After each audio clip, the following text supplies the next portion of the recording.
just talking to people. You know what I'm saying? It's conversations, and I'm good at that. I have a natural gift from God to be able to communicate with people and relate to people. And I learned so much from talking to people. The best thing that I ever learned in life is if you listen more than you speak, you'll always be able to understand somebody. And one thing that I learned is that we are much more alike than we are different. Just make that more complicated. Episode of the Live Your Purpose podcast. I'm your host, John Morgan Jr. I am so excited for this episode we're getting ready to have. But before I introduce you to our new guest, I just want to say thank you to everybody who has been supporting the podcast. Episodes 2 through 12 are available on the YouTube page. Episodes 1 through 12 are available on audio platforms, Apple, Spotify, as well as Anchor. So please go to these platforms, support it, like the pages, give me your feedback, give me your comments. You're not gonna hurt my feelings. I just want to hear your feedback. So please support everybody who has been supporting. Thank you so much. I also want to send a special shout out and thank you to all of our essential workers. A prayer to everybody who's being affected by coronavirus.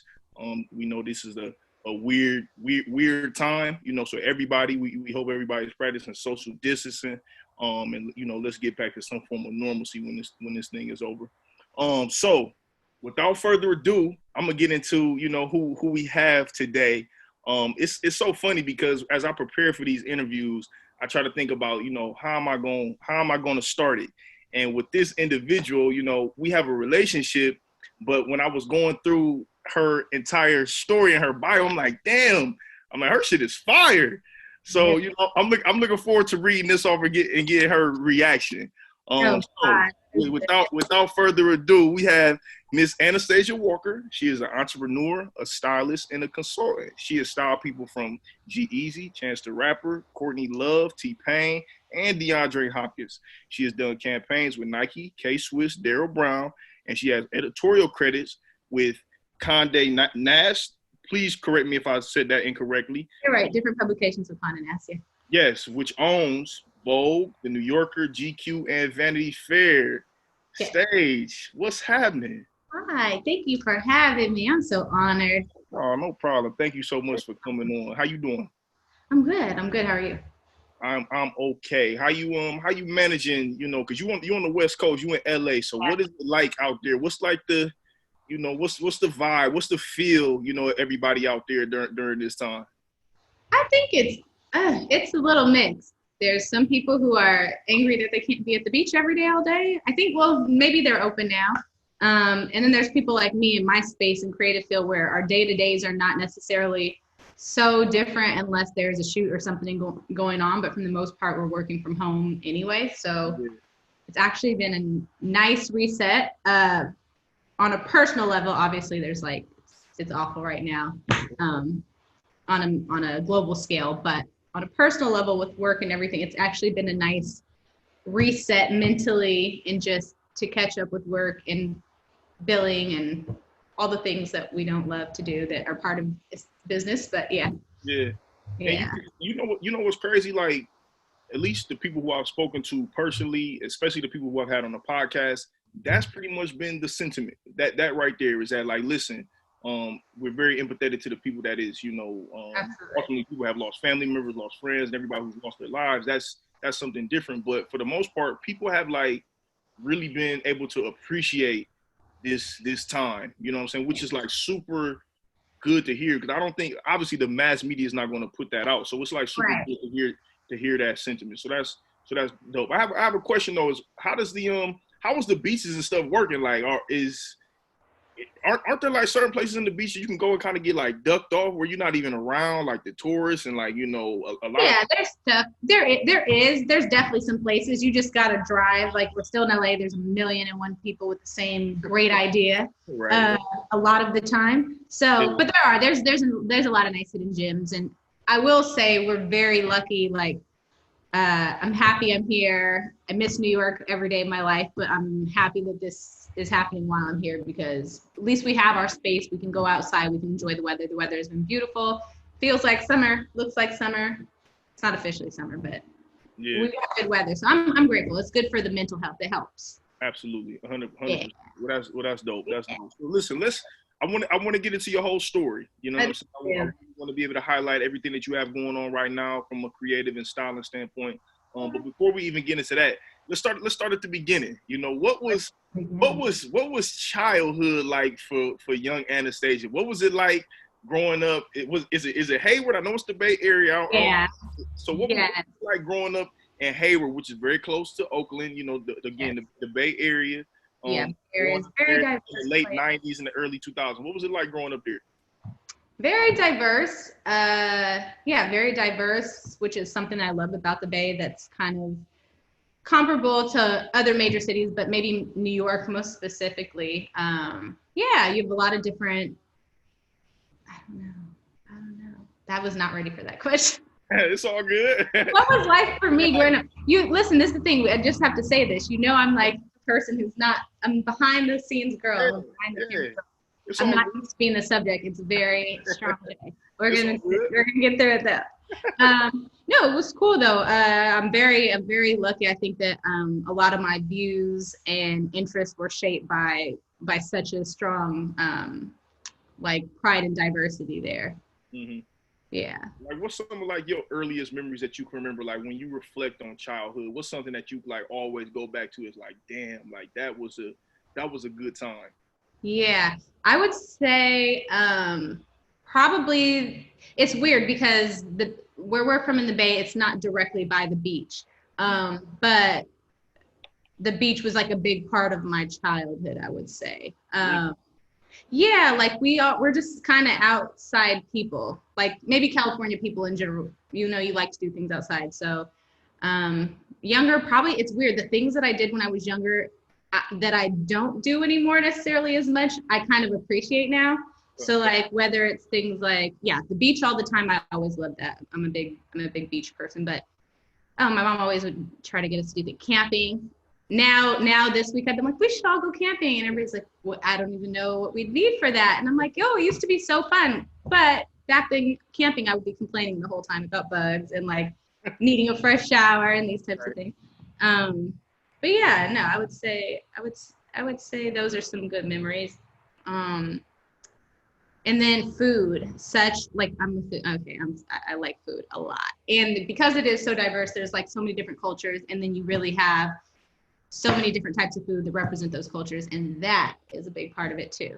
And coming from like my family itself, like we're like the United Nations. Everybody's kind of married to or with someone of a different race, so that allows for a lot more food too. Yeah. I mean, that sums up like California in a whole. And for the most part. And that's like one of the reasons why I love coming out there. And for real, I think, matter of fact, the first time I even came out to the Bay Area is when we visited you guys a few years ago for New Year's. That's nice. And like, yeah, that was a super good time. But like, I had no idea at that time that the Bay Area and LA are not the same things at all. Like, not even close. Not even close. No disrespect or no, not that one is better or not. I'm biased. Maybe one's a little bit better. But no, it is. It's a huge difference. Super laid back. Like everything is very, I feel like for the most part, everybody from the Bay, very down to earth. Yeah, we just have like, it's just chill. It's just chill. And really, and I think you might be able to agree with this too. To me, I think y'all really have kind of like a Midwest vibe out there a little bit. You know what I'm saying? Which is like, that's part of one of the reasons like I really appreciated the Bay Area. Like, you know, I'm obviously you have some of your affluent areas, but like there are certain pockets in the Bay Area that's like real reminiscent of Midwest, maybe even places like Chicago, you know what I'm saying? And things like that. Just kind of eclectic, but like, you know, just real down home and just like and chill, like a good vibe, you know what I'm saying? So I can appreciate that. Yeah, there's a lot of suburbs there too. So it's like you have your inner city, obviously, which is there's all those, and then you have like a little bit further out, which is I guess still considered the Bay, but those areas are definitely more remote and suburban, and do have like a Midwest slower, chill pace. Right. Yeah. What was Anastasia the student like? Anastasia the student. The early student, even before high school. What was the young student like? Okay, young student. She was I was really smart. I was the person who, like English, like my mom was like very attentive with me, even though she was like a working mom and busy all the time, but she always made time for like reading was a real thing. So like, I think I knew how to read at 3. That was something we practiced all the time. So that was like, it would be stupid stuff like read my hair dryer, like the instructions. So like caution, this may be flammable, that like those would be the things she'd have me reading if we're whatever the case may be. So I would say I was pretty smart, but I also always was a talker. So I was the person who would, yes, I need to shut up in class, and always questioning, not necessarily questioning authority or teachers, but the whys. Like, yeah, you said that, but why? Are you sure? Like, I don't envy my mom, but I got you. I was pretty good. I was a pretty good kid. What is this I hear about you getting kicked out of school? Oh, you want to go there? That's what happened? I didn't know what going there. Yeah, what happened? Yeah, I want to go there. What happened? Tell me what happened, please. I'm questioning authority. No, this I actually heard it wasn't even your fault though. That's what I heard. I heard it wasn't your fault. No, but the problem is I was a smart ass. So don't challenge me either. Like if you're wrong, I'm the queen of debate. I'm the queen of we're gonna go. If we're gonna debate pretty much. So this guy, my mom wanted me to go to, we lived in the Bay Area, it's inner city, it's cool, whatever. Around my freshman year, she thought that maybe, not that I was acting out, but she's like, it's high school, let's send you away to the suburban area for school. We didn't live where I went to school at that time. It was like a portion of my freshman year, but she sent me away to the school. And when I got there, it is predominantly white. There are literally, I think from junior high, I think they went from elementary to high school. And there were maybe 4 black kids, maybe 5 total in the whole school. And one of those being one of my good friends at the time, who's E40 son Earl, who we're still friends to this day. But just to show you the lack of, like, that was the only other person there. His parent, obviously, they're Bay Area royalty, and like 2 other people, and then it was just me. So every Thursday we had chapel day, and on chapel day we, when you go to a private school or a Christian or Catholic school, you wear, for the most part, you wear a uniform. Here we didn't have a uniform, but chapel day you had to be like, like appropriate. Skirts had to be a certain length if you wore a skirt and whatever. You weren't required to wear skirts, but be a lady. So I was more into velour suits. So I wore my velour suits. I was a working student. I had a job since I was 13 years old. What year is this? This is maybe, God, what year did we graduate? 2003, maybe? Just like Sean John velour suits? I didn't wear Sean John one, but I did have, we're tucking a Nietzsche. Okay. We're doing Rockaware. Okay, all right. We're doing Echo Red even. Okay, like we did all of those, all right?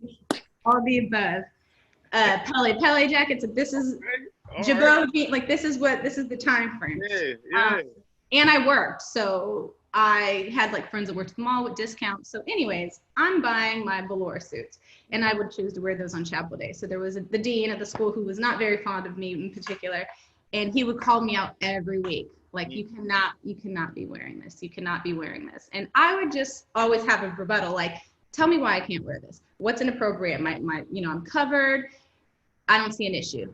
Everything was always an issue. I got called in that office more times than I can count. I don't know how many times my mom got called. I didn't even finish the year there. I probably wasn't even there. I wasn't even there 6 months, literally, maybe 3. Anyways, one particular day he called me in on a chapel day and had yet again something else to say. And I was like, I'm like tired of being in here. Why don't you go worry about so-and-so over there whose skirt is to here and what an extracurricular activity she's doing in chapel. Why don't you be more concerned about that? And yeah, he came at me like that. And then he said something else. I don't even remember what it was. And I told him that my velour suit cost more than his. And then he said I had an inner city attitude with the urban mentality. Oh, wow. He hit you with that. Yeah. From a lot of people there. It would be all those comments. I was one of 2 black girls. The other 2 were black men. Young black men that went to school there. So there would always be those comments like, you're pretty for a black girl comments, or you know, dancing or something at PE and then be like, oh, she's so ghetto, not even like, no, just ignorant. I had it. How we spoke about diversity earlier. I thought this place could be like, nothing was worse than this place. Nothing. I'm like, okay, you have white and there's 4 Black people over here and there's room for nothing else other than the mindset and opinion of the masses here. And so I was ready to go. And I made that very clear. And he was ready for me to go. And it all worked out. Thank the Lord. I got kicked out. See, that's so interesting and so fucked up. Like to be experiencing microaggressions like that at a young age. But that's all the time. Like I went to a predominantly white school as well, and like, and the funny thing is, like I played sports in school forever. So like, you know, now granted, I would still consider myself to have a pretty decent high school experience for the most part. Yeah. Like, same type of shit. A lot of the same type of microaggressions. And granted, you know what I'm saying?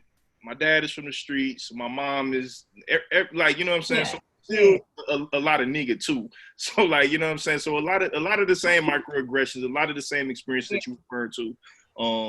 But it's still, you know what I'm saying? Listen, man, I'm here, and like you said, I don't really want to be here. Right. I didn't want to be there at all. Exactly. I was open-minded. I wasn't really, if I'm being honest, but I went with the flow. Like I can make friends with anybody. Like I don't have, put me in a room, there's somebody there I can have a conversation with. It's not an issue. But I was like, I have no desire to be one of few and have to teach all the lessons and tell you why this isn't appropriate or why this isn't okay. Like I just choose not to. It's just not my desire. Right. But there was a lot of that. So yeah. Let me ask you this. Anybody who knows you knows that like you are fly, and it comes very easy. It comes naturally. Like it's just the drip was there. Like it's just effortless. You know what I'm saying? Like where did that kind of like originate from? Like were your people that way? Were your mother and your father that way? Or was it just something that you just kind of adapted to and adopted like within you? Like, okay, this is cool. Like I feel myself creative. Like where did that kind of just stem from? So my mom will probably kill me, but it's really a strong mix. But I have to say it's a mix. I say she'll kill me because my dad is from Louisiana. So she tells me, although he did influence my style, she is very happy to show me old pictures and be like, this was country back then. This is like, he had turquoise pants on. But anyways, he never treated me like the way, but my dad, like I was always always his daughter, but still the son he didn't have. So I was very much, and my mom is very athletic. So I was very, very much always into sports. They always were very sports driven. So in turn, they wanted that for me.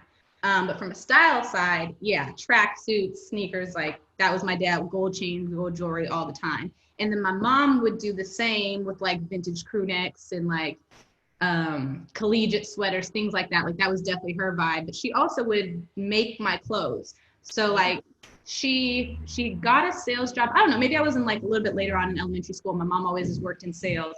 So I was like, now I realize I'm in my style now, like I love suiting. I love like menswear, like trousers. She always wore a suit to work.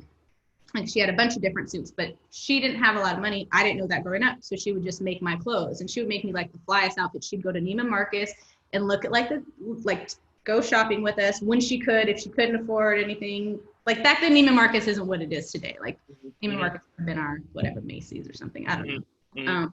She would go in there, look at designs, and like make me clothes, and I never knew anything different. So she gets most of the credit, but my dad was fine.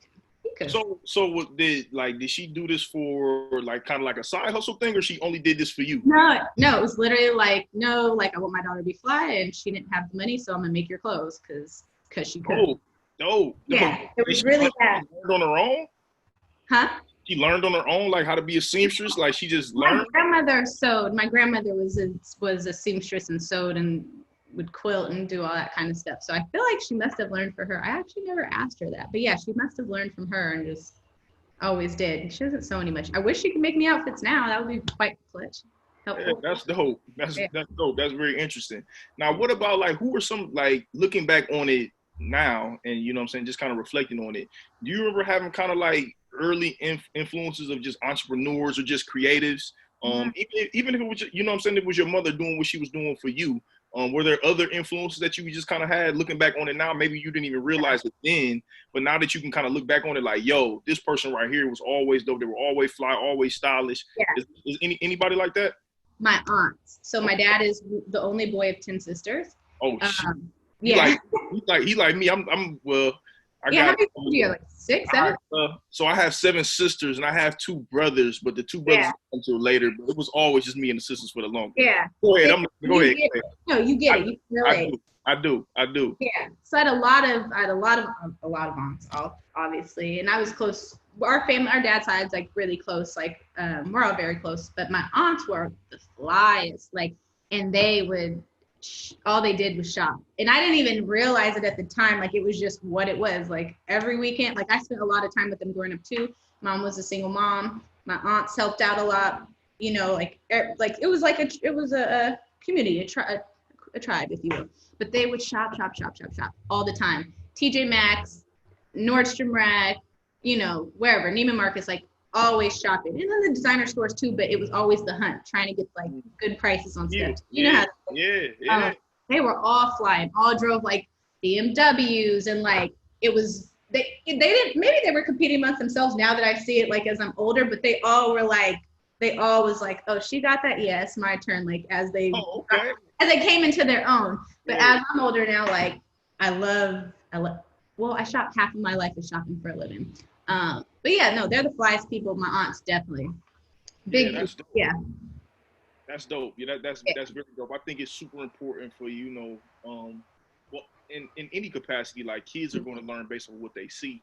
I'm always interested to like hear people's, you know, upbringing and their experience of like what they seen early on, even if they didn't know it.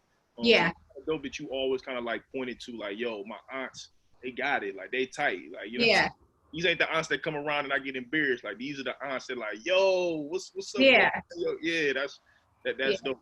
Now, I also know that, like, you know, your father was a big influence on you as far as just like music. Like, you always said, like, you know what I'm saying, yo, my dad was like a record. He was an artist. DJ Warlord. He was a rapper. He was a rapper and an artist. Really?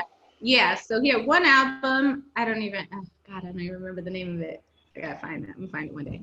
But he did have one record. But then he would go on tour and he would DJ for people. So Brandy was one of the first people I think he went on tour with that I remember. Yeah, so that was a big part. He lived in my Auntie Deborah's studio when he moved from Louisiana to the Bay. He like made her studio he made her garage his studio / bedroom.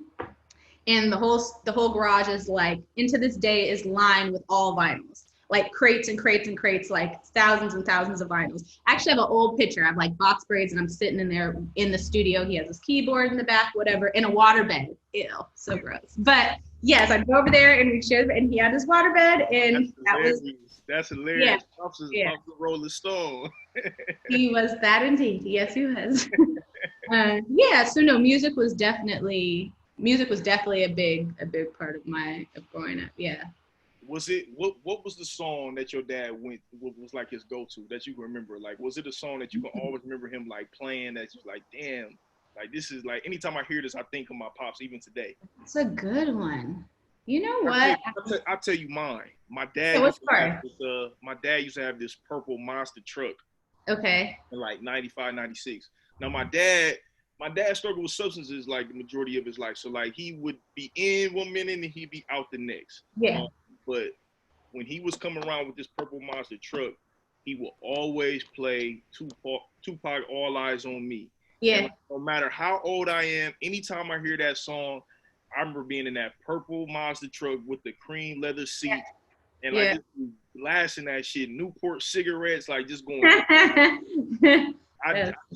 That's even to this day as a small man. So like, what was that one that, you know what I'm saying, that you can kind of like point to?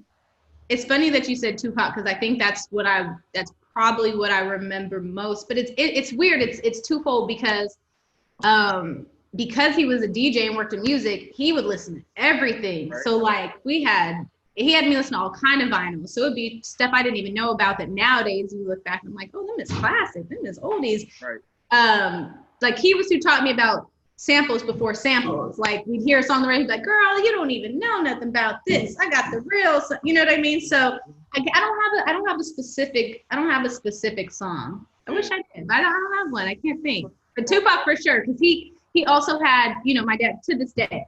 He had back then. He had well, maybe by the time Tupac was out, he had just started having little twisties. But for the most part, prior to that, it was always the bandana. He had a nose ring. So people always would call him that anyway. And then when Coolio came out and he started his dreads, that was a whole other thing. And I was like, we don't really, you know, we love Coolio, but we don't really want people to. Listen, you just said something that made me think about something. Do you remember that time when I'm talking about when we first came out there to the Bay? Uh-huh. And we were watching, I don't even know if you remember this, but we were watching In Too Deep.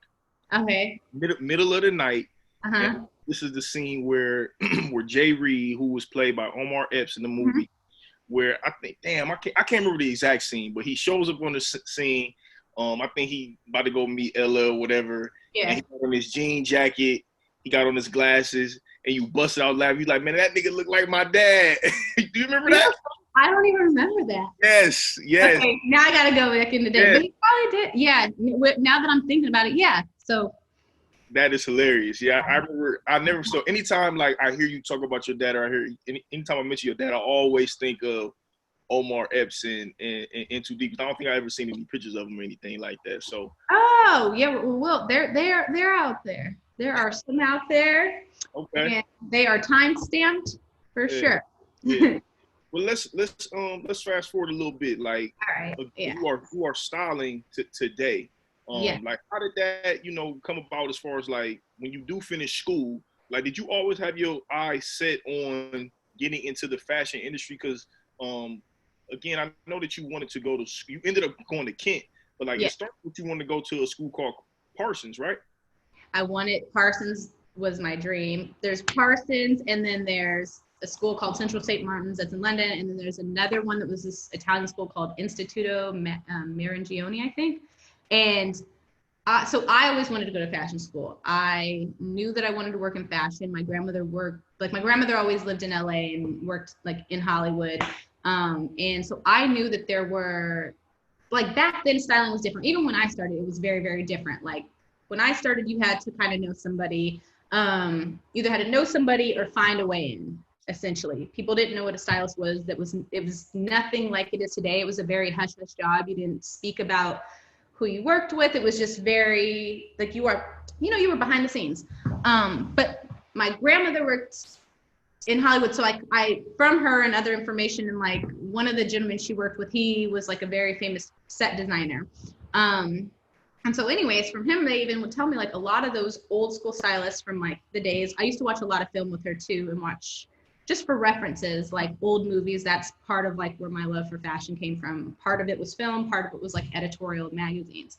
But even in their time, a lot of the people who were styling these shoots were like friends of the director, or friends of whoever, who just were like super dope at it.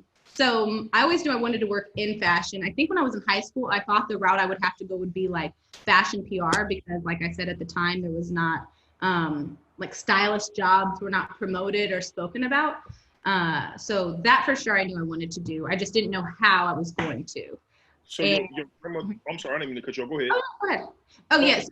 No, you first. Hey, my bad. So your grandmother who worked in Hollywood, this is your mother's mother? My mother's mother. And what did she do? Working for Hollywood? What was she doing? Well, the most information that I learned was she was working for a gentleman who was a set designer at the time. So she did it all. She was a seamstress, and then later in life, she went to like take care of people as a nurse. I think she was like a live-in nurse or something like that. Yeah, that's bad. I should probably know the answer to that. But yeah, so I was clearly doing my own thing. Who knows? That's dope though. Yeah, so my dreams and the way I saw it was, I'm going to go to fashion school and that's what I'm going to do. And my mom was like, they're from the old school world of, no, like go to a 4-year college because I don't want you to have it hard like I did. She went to Oregon State, but she ended up working in sales anyway. So she's like, get a it was the 4-year degree, the insurance. And I always was like, no, for what I want to do, I don't need a degree. Like, I don't want to go that way. So it was all this, there was a lot of back and forth. And then Kent actually, had one of the top fashion schools in the country. It was like between number 1 and 2 at the time that was accredited also, which is how that came about. Well, if I'm being honest, I was following a boy. He was for Cincinnati, and Kent happened to have one of the top 2 best. Yeah, and he didn't end up going, but I went to school anyway, so good for me. Pat on the back. It all worked out though. And don't follow boys. That's so like, how random is that I know. As Kent State has one, like, I've never even thought about it from that perspective. Like, yeah, and they have an excellent millinery program, and there's not a lot of people that have millinery programs for hat making and things like that. Like, they're very good. But at the time, even then, I was making a decision to go to school, but there's not a styling degree. You could choose from fashion design or fashion merchandising, and I knew I didn't want to do either. So I majored in journalism instead, because to me, I'm like, I already have the interest. I just need to be working. If I could just work, then I know I can do well in my field, but I need to work. At the time, I felt like school was a waste of my time. Yeah.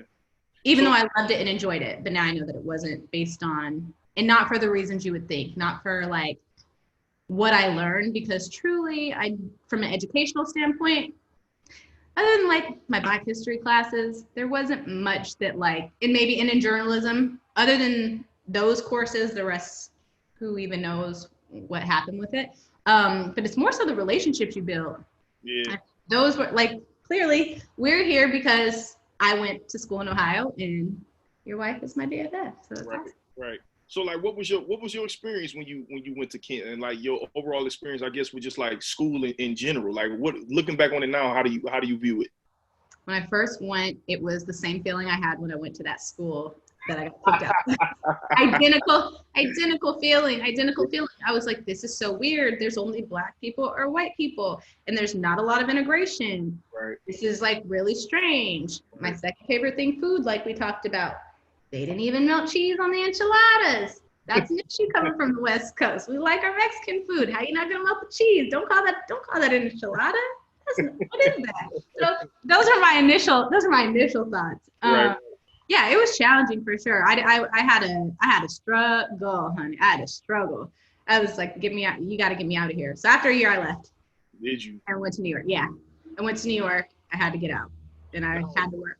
Now you ended up going to, like, you went to, before you even went to New York, you went to Atlanta for a little bit of time, and you were still working down there and stuff too, right? Well, I left from Ohio to New York. So I was in New York for a minute. Okay. Yeah, I was in New York for a minute, and I did go to Atlanta for like a small stint of time for about 6 months, and then left. I also went to Denmark for a little, and that was like a nice reset. And gave me like a different perspective. And you were working out there? You were working out there? No, I was kind of just like hanging, taking a break, just living life, dude. Nothing wrong with that. Might have been a boy. Who knows? We can keep that. What are we talking? Who cares? But no, it was good. You're a lover. You got a big heart. It's all good. I have a huge heart, but it was actually great. I really actually that small, even though that small amount of time that I spent there, it actually taught me like a lot. Like, first of all, Scandinavia in general, like, they're fly people, like, love it there. And they live a life of like minimalism. So coming from the States and like loving fashion and like living in a city and everything being so full of like consumption and like needing more. And then you go there where everything is like minimal and you use what you need and you don't have an excess of stuff. And maybe my closet is 10 pieces. Like, that helped shape like a lot of my ideas and mindset too, even when it comes to fashion and like just minimalism and refining things and like not being wasteful and those types of things. So yeah, then I came back. Yeah, that's dope. Yeah. And how old were you when you were out there in Denmark? Probably 19 or 20. And is this your first time out the country at this point? No, my first time out of the country, I think I was 17 or 18. Well, like by myself was probably 17 or 18. I went to Romania randomly. Really? Being outside for like a minute for like some months was definitely Denmark. Yeah. So you were out there for a decent amount of time. Yeah, it was cool. It was chill. I would go back and visit sometimes, but I think I was one of those places probably where I was just lost trying to figure things out. regrouping and yeah. Tell me, talk to me a little bit about like the importance of a young person even doing that, and like because Yeah. when I hear that, like I hear courage, and like I hear it takes a lot of like balls to be able to like go somewhere and live across the country for an extended period of time, still And chasing to be dreams. fair, at least there was someone. There was someone on the other side. I can't act like, oh, I was so brave and I moved here all by myself, and there was no one there on the other side. However, had the opportunity been there, I would have done that too. Like Yeah, I've always been quick. It's weird. I've always felt this is strange. I don't know. It's like me and my mom moved a lot when I was younger, so I never felt this like strong attachment to any particular place to call home. yeah, And growing up, me and my stepdad never got along growing up, so my home never felt like my home anyway. So for me, I feel most at home when I'm gone. I feel most at home when I'm traveling and I'm somewhere else learning something new and like integrated in a different culture. Like that is home to me. I don't need like the space itself. As long as like I feel safe and comfortable in my own space, I can kind of live anywhere as long as there's like something to explore outside and I'm like happy with the city or there's something in that way. again, I share that sentiment. Me and my mother kind of bounced around a lot. You know what I'm saying? Me and my stepdad didn't get along at all. We were constantly moving a lot. You know what I'm saying? When I was a preteen and teenager, it was just a lot. You know what I'm saying? So I really struggled with feeling places of like having feeling like a place of home. So I'm literally the same way as that today. Like if I can go, I'll go anywhere, and if like I feel safe, the people around here are cool, it's clean. Yeah. I'm good. You know what I'm saying? I don't really need more than that. So that's actually pretty dope. Yeah, that's actually pretty dope. So when you are kind of like moving to these different places, were there ever any moments where you was like, yo, this fashion thing may not work. I gotta go get maybe I need to consider getting a real job. Never. There never was it's not gonna work. Talk to me about that. There was always, you'll work a job overnight. You'll work a job that will pay you. Even my first internship in New York, first was at Viacom, which is like MTV, Country Music Channel, VH1, like all those are under the same company. So I worked with them at first. And then my first actual styling job was interning for a man named Derek Roche, who's Diddy's stylist. So at the time, it was technically an internship. It was under him for Diddy, but it was through Sean John, even though I didn't do anything affiliated with Sean John, basically. But even with that job, like I was doing that during the day, I couldn't live off that. I was like very young living in New York alone, trying to make it happen. So yeah, I worked, it was always having a second job. Even when I started like booking decent jobs and assisting jobs on editorials, like, well, everybody knows, editorial rate doesn't make a lot of money. It's super cool. It's beautiful. It's like what you love most about fashion, but fashion rates for editorial for the cool stuff, you didn't make a lot of money back then as an assistant anyway. So yeah, it was always work as many other jobs as you got to do. Hustle, hustle, hustle. There never was a plan B or what if it doesn't work out? Because I didn't know what else I would want to do. Like that I would be willing to sacrifice for. I was like, no, this got to pop. Like, no, I like believed in myself. It's weird. I really believed in it that much for whatever reason. I don't really know why. Probably being just young, dumb, and ambitious. really. Is it confidence? Is it ambition? Is it a little bit of being naive a little bit? It's weird because looking back, I say confidence, but then I would have never said confidence. I would have never. And if I speak about myself in the present, I wouldn't speak of things with confidence either. It's just more of like a familiarity and like comfort level that you have within yourself. So yeah, maybe now I would call it confidence, but then it was just like, I was just so hungry. I was so hungry. There was no other answer. And part of me just had to prove everyone fucking wrong. I was like, you guys swore it needed to be a 4 degree. Let me prove to you how that is so untrue. Let me prove to you why that's not what it should be. Let me prove to you why this is going to work for me, period. And you think and my stepdad was the worst. So, I had to stick it to the man, honey. I was having it. So really, yeah, maybe that was some motivation. Who knows?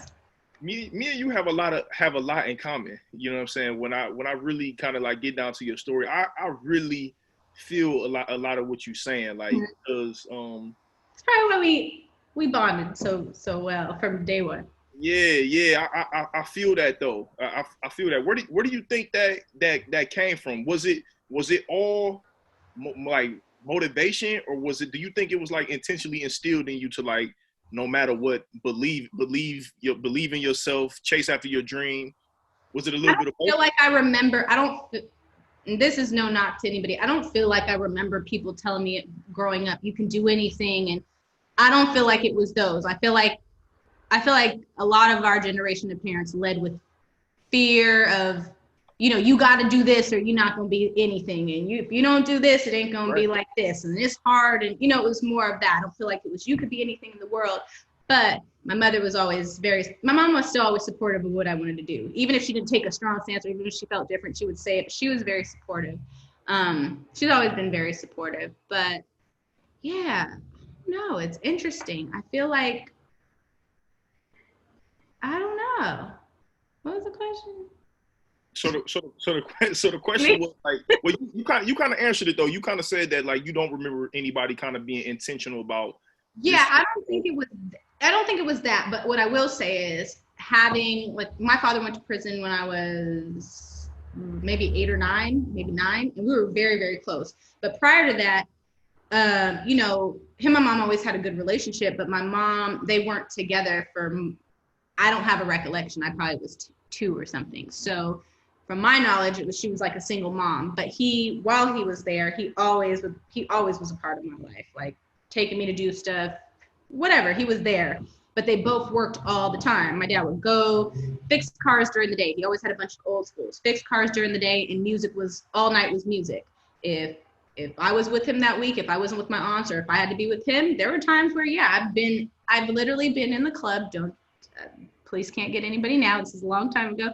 But there would be times he would DJ parties, and I would be like under the DJ booth with like a blanket and like coziness and something to play with, I guess, or take a nap. Like, and then my mom always had a job or two. Like, no matter what, she was just like super, super hustler. So from that, I always knew I would be probably a hard worker, that there wasn't an option. It's like, you want something, you just get it done. There's not really I can't or why it can't. It's just work harder.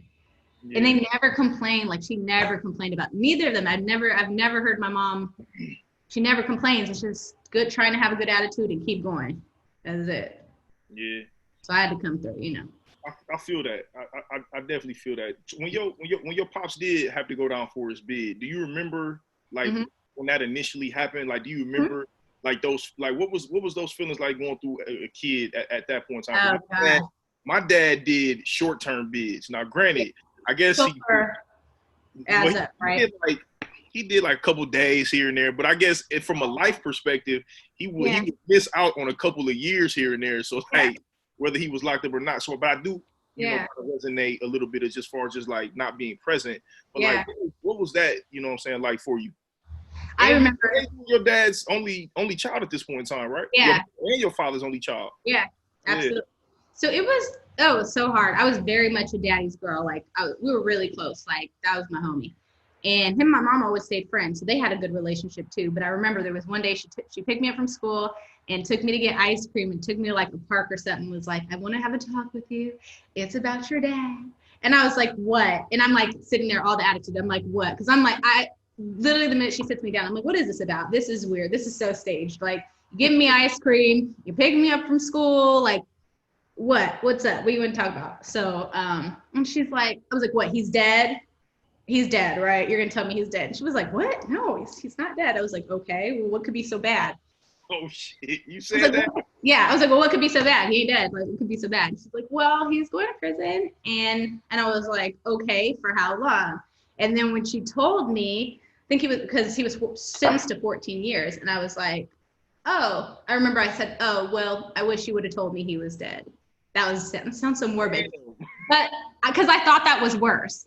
I thought it was worse that he would be alive and I couldn't see him or be with him or touch him, but he's alive. That felt like more cruel to me at the time. I didn't really understand.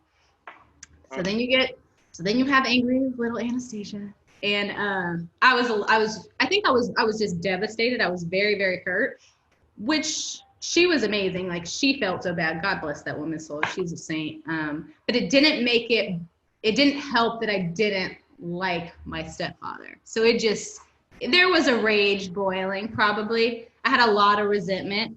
Probably still things I got to work through on that one, Listen, man. There. Yeah. Was there. You making goosebumps rise up in my body, man. You speak into the choir. I get it. That resentment is real. And it's like, even when you think like that it doesn't affect you in certain ways, it's weird. As an adult, if you don't deal with stuff, you will see how it will come back out and how it affects you. I think I was more upset for like the things that it was weird. It was like, some people deal with their traumas or like their loss or like whatever in different ways. And so for me, it felt like not only abandonment, but then there was also this, it was abandonment, but then as you're a young woman and you're growing up and you're going through things, then everything I went through with men, it was always, all the resentment, anything I didn't know, it was his fault. It was their fault. Like, you should have been there. You should have told me. But then on the other hand, in my mind, I'm like, most people don't have their fathers at all. I was still very, very much aware of that too. Like, most people don't have their fathers. Like, why are you being such a crybaby about it? Like, at least your father's alive. Make the best of that. I didn't, but yeah. There were a lot of letters written. There were years I did not write back, or I would write. He probably can count the number of letters I wrote to him in that whole time. It was just like too hard for me to deal with, I think. And then it pissed me off. My aunt's like, even to this day, oh my God, my aunt said this the other day. And I was like, excuse me? She was like, yeah, I was thinking about that time. Remember when your dad was in school and we went and some. I was like, oh, my dad was in school. And I'm like college? Like, I remember him going to class, like when he was in college. She was like, no, when he was in school, girl. I'm like, what are you talking about? She's like, when your daddy was locked up. And I'm like, stop calling it school. So my aunts would literally call it school. They would say it to everybody, he's in college, he's away. That is so weird. So the whole thing just it was weird, Listen, I didn't know for the longest that my dad was using Really? For the longest. No. How did you find out? So the reason how I found out, this is actually a funny story. I never even said this publicly. I only said this to see. The reason I found out that my dad was actually using drugs, I was like 16. Mm-hmm. And me and my cousin, we were actually around some of my older cousins, mm-hmm. and we were smoking weed. And my older cousin, the guy he was with, that guy didn't know that I was my dad's son. Okay. And somehow my dad's name get brought up, and it was like, yeah, you talking about Anthony John? Oh, the smoker, the dude who smoked. And I'm like, wait, what? I'm like, time out. I'm like, hold up.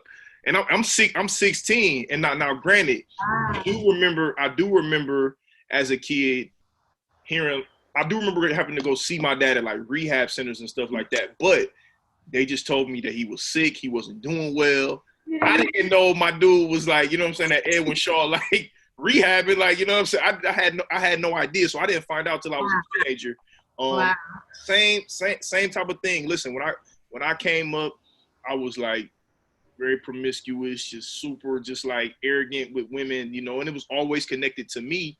So like, listen, when I was a kid, anytime I seen my dad, he had a different chick with him. Mm-hmm. Like that was normal. Mm-hmm. Like I would be with my dad over places when he would be gambling late in the middle of the night, and he always had a different chick with him. You know what I'm saying? I was exposed to stuff I didn't have any business doing. On top of, not having a good relationship with my stepdad, and having a lot of resentment with my mother because of the relationship that I had with my stepdad. Yeah. Man, it was a lot of resentment, a lot of abandonment, a lot of anger, a lot of sadness, a lot of confusion. And like, I was looking back on it and hearing you speak, I was just pissed that nobody kept it real.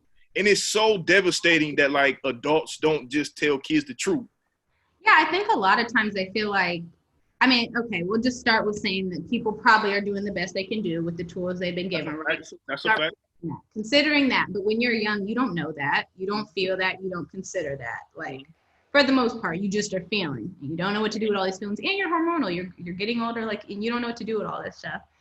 So yeah, it's a strange combination of emotions in that time. And going to therapy the last 2 years, one thing that I've really been able to like accept and take on is that, like, number one, my parents are just regular people. Doing the best they can do. That's it, man. They just regular adults. They're not superheroes. And really, when you really start to kind of like pull back the layers of like what their experiences are, absolutely, I get it completely. Yeah. And the other thing that I've just been kind of like working on the process is like, regardless, like I can't control it. You know what I'm saying? I have no control over what they do or what they didn't do. Yeah. And like you said a few times is, man, they did the best they could, and like it could have been totally worse for me. You know what I'm saying? It could have been so much worse. It really could have. And we both know people who it was so much worse for. So you can't help how you feel, but at the same time, I think there is a level of, I don't know. You just got to keep it real with yourself. But yeah, I feel you. I don't know. I think parents don't, they feel like they're protecting their children, but children are like the most resilient humans. And I don't know, you probably know this. It's like your parent, when children love their parents no matter what. It's like they could do the craziest shit or be completely absent and they'll still show, like your mom could be the one there every day doing everything for you, and your dad comes one time and it's the best day in the world, and the person who's been there every day holding it down, making sure you're good, they over here like, oh, well, he get all that and I've been all right. Like, but they don't I feel like children are more resilient than we give them credit to be. And part of me, even now as an adult, and like when you think about having children of your own, it's like, how do you change the narrative around certain things? Like, that's so real. Like even death, like that's something that we all go through and is inevitable. And it's just like, I feel like if the conversations were different from like a younger age, or just certain things would be easier to accept that are realities of the world. Like, I know there's this balance of wanting children to be children, but this is the world that we live in. I feel like I would have if people could have kept it a little bit more real with me, it'd be, it'd be nicer to find out sooner than on your own, I guess. Right. And like one thing that plays into it is like a generational thing. Like, what time frame are we in? Because like we are of the age, like we are millennials, like in our early 30s. So our parents, late 50s, early 60s and stuff, like they came up in the world where like you said it earlier, like you instilled fear in your kids in order to get them to like behave in a certain way. Yeah. Being truthful just wasn't how people believed parenting was supposed to work. That was almost looked at like you being too easy on your kids. Yeah, you're not your friends. Like, that's your child, not your friend. That's it. I'm not your friend. I'm your parent. Yeah, you know what I'm saying? But you're right though. I agree 100%, man. It is super important to like change the narrative and like be intentional, without judgment. But also keeping in mind that, man, it ain't no handbook to this parent shit. Like as much. I know you know that more now than ever. I've only been a parent for almost 3 months, and like there's still so much, and I would still consider myself to be like in a good spot. Like consider myself to be of age, in a healthy relationship. Like I'm in home with my kid. But man, there's so much that has happened in these small window of time that I could have never accounted for. You know what I'm saying? So I could only imagine being a parent to a 15, 16-year-old boy and his father is not here and I'm doing the best. You know what I'm saying? It just, I get it. You know what I'm saying? And then dealing with your own stuff that you probably haven't even dealt with yourself, because they also don't come from the age or time of mental health being discussed, especially in the Black community, and actually doing something about it. Like, come on. Yeah, it's funny because I hear Charlamagne, he always says, he was like, our generation is going to be the first generation that is able to heal. Like, we are ultimately like we're ultimately like building off of our parents and like ancestors' past trauma to be able to heal today, and not just be able to heal, but to have like open spaces to be able to do it. And it's not a taboo thing. Now, granted, it still is to an extent, but like, think about it. 15 years ago, men and women weren't having these type of conversations. Even like a few years ago, or 5 years ago, maybe. Even. Like, it's changing quite a bit. Yeah. Yeah, that's a fact. So, I think we, like you said, man, we have to be easy on our parents, easy on ourselves as well. And just like, for real, take the lumps that come with it. Cause this shit ain't perfect. It ain't supposed to be. Close. You know what I'm saying? Right. Yeah. So, listen, so we went off into a tangent, which is great. But the idea of like, the mindset of like, yo, I'm never quitting chasing this dream. Like, I really can admire that. just establishing myself as an entrepreneur over these last few years, and just understanding that, like, no matter what happens, like, I'm not stopping with what my start goal is. I tell myself every morning, I have an affirmation that I do, like, no matter what, I'm not quitting. Okay. You know what I'm saying? So I want to know from you, like, you did say that it never really crossed my mind, that I am going to quit. But, like, talk to me about, like, the outside forces, not even just your family, but, like, even some of the experience you may have had of just, like, being a woman in this business that try to, like, discourage you along the way, that really try to, like, knock you off your game. You know what I'm saying? Can you speak to me a little bit about those things? Yeah, absolutely. Because listen, even though I said there was never the idea of quitting, didn't mean there weren't days where you felt like it's a shit o'clock. Okay, Right. More days of those than I can even count. But let's see. Can you repeat the question? Forgive me. No, you good. You good. So just speak to me a little bit about, like, some of the, like, just rough patches, or just, like, rough moments that you had in my career. Absolutely. Yeah. Along the way.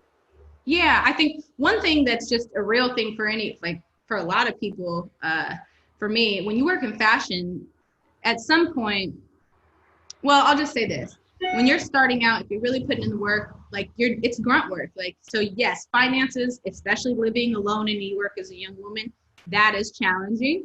And you got to do what you got to do to get through that. So that's one thing. But I mean, any creative, it doesn't necessarily have to do with the fact that it's fashion, but any young creative, or people who are not in corporate America, where you don't have, like, structured pay that's on a time frame, where you know what you're getting paid every month at a certain day and at this time, and you clock in for these amount of hours. Like, it's not like that. So there are a lot of extra variables of things to consider. So being paid on time, that's a huge one. That sometimes is still a thing, but much less now. So being paid, timely or at all, let's start there.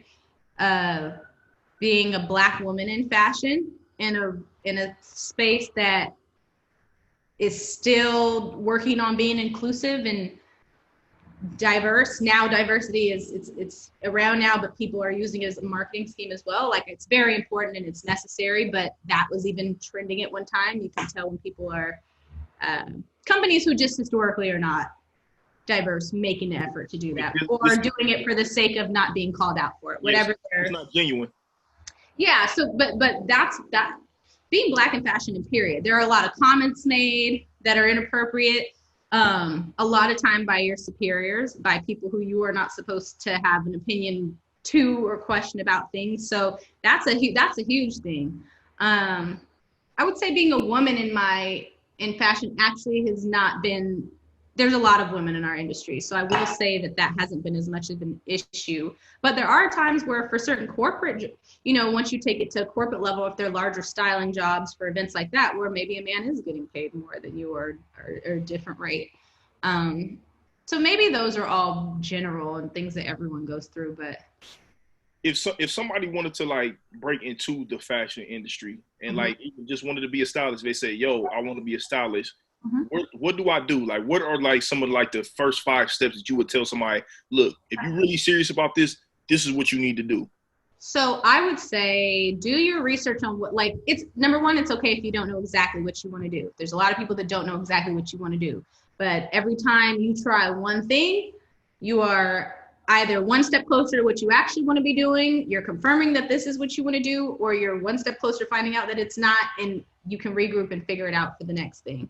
But I say do your research in the sense, like, when I came into this, I had no fashion contacts. I didn't have anybody that I knew that worked in fashion that could help me. I was 17, 18, living in New York, like, trying to figure out a job. At that time I went on Craigslist, but I would research any job that looked like it was a fashion job. At some point I realized I wanted to shift. I was in fashion, but I was mostly working in music, and I knew that I wanted to do editorial. That is, like, what I fell in love with, that I thought was so beautiful. I thought, like, athletes and celebrities, I was like, this is cool. Like, I could do this. I know how to fit different people's body shape. So that was cool. But I knew I wanted to be in fashion, and I wanted editorial credits, and I wanted to be respected from an artistic standpoint. What does that mean? What does editorial credit mean? So editorial is magazines. It'll be the backstory of the magazine, the fashion story. For a fashion editorial anyway. So those stories, like creating those visual stories through an image, that is part of why I fell in love with it. But I had no contacts. So there were two things I did. I would look at magazines and I would look at the masthead in the very front and see who the contacts were. Then try to find out who their assistants were to send my resume to. I would go on websites to look at artist management companies. These are management companies that represent makeup artists, hairstylists, fashion stylists. And I would go through their roster and I would look at each stylist's body of work and say, ooh, I really like their aesthetic. I like this person's aesthetic. Find out who their agent is, email their agent, send them my resume. So I did a lot of cold calling. So I say all that to say, do your research on who you want to work with and figure out why or what it is about that person or that company that is appealing to you, and try to find it in. Like cold call, you'd be surprised at like how receptive people may be. And there were so many times where they'd be like, I'm really sorry, we don't have anything right now, but like I'll keep you on file. It might have been 3 months later, it might have been a week later, some might have been a year later, but I would then get emails saying, hey, we need help on this project. Are you willing to do this? So do your research and reach out to as many people as you can. I would say be willing to work for free. If need be, yes, you have to make a living, but if there's a good opportunity to intern for someone that you feel like is aligned with what you want to do, please don't be entitled. Go there. If you got to figure it out, work for what's fair. I don't even know if you can do free internships these days. I don't know the rules anymore, but work for as many people that you're interested in companies that you can, and be a sponge. Listen to everything, learn as much as you can in that space, because there are jobs that I had to take, like I said, for half of my styling career, I always had a second job doing something that was within the line of fashion, but that was not styling. So one of those, for example, was a textile design company. I did sales. I did sales for them internationally and here based in the US. And there were times I'd literally be rolling in the streets of New York or Montreal or Florida, whatever, with a suitcase, literally with a bunch of rolls of fabrics in it, going to show them to different design teams. I hated it. Like, I liked the sales part. I liked talking to people, describing the art, but I'm like, it was schlepping. I didn't want to do it, but I did it anyway. And I learned so much about that part of the industry and how that ties into what I actually want to do for a bigger picture.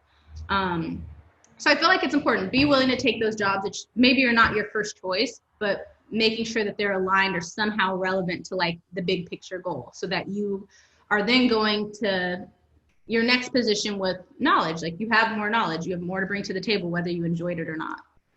Yeah. I feel like those are important to start. I don't know. What did you learn?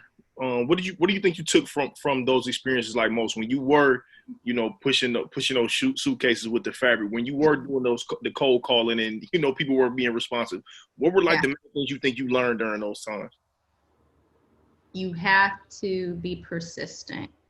Persistence is like a very big thing. And and try to like check yourself off being discouraged and like realize like it's a very competitive world that we live in. And when you're in a creative space too, and like it's very competitive there as well. There's a lot of other very smart and very talented people who are capable of doing that same job, perhaps. Like, we can all say they can't do it like me, but until you get the opportunity to prove yourself, it's just words, right? So yeah.